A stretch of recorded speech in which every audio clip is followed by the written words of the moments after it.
I yield back. Thank you, Mr. Weldon. And our last participant opening statement is Mr. Sanders for 2 minutes. Thank you, Mr. Chairman, and thank you for holding this hearing. It seems to me that Enron's collapse raises several very important issues, some of which has already been discussed by my colleagues.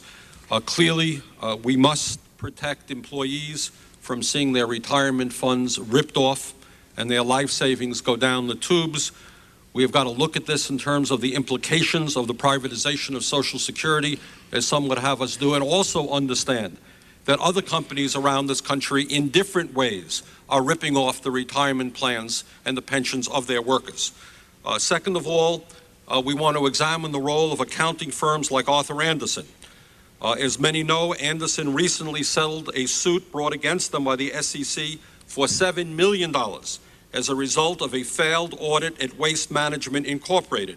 The question arises, what was Arthur Andersen doing when Enron was cooking its books? How much confidence should the American people have in companies like Andersen? But the third issue, Mr. Chairman, that has not yet been raised, it seems to me perhaps to be the most important, and that is the role of big money in the political process and the need for real campaign finance reform.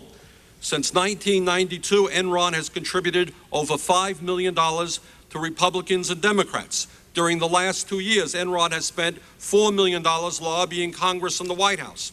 The chairman of Enron, Kenneth Lay, and his wife contributed close to $800,000 to the Republican Party since 1988.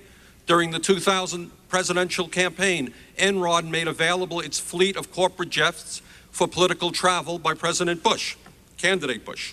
Now, what did Enron get in return for their campaign contributions from the federal government? Amazingly enough, as far as I understand, Mr. Chairman, they are still in line today for a $254 million tax rebate if the Republican House version of the economic stimulus bill becomes law.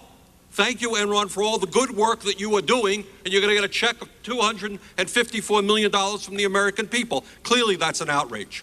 Several months ago, the Bush administration refused to assist California and other states cope with severe energy crisis. If you can begin to wrap up, Mr. Sanders. Costing consumers tens of millions of dollars.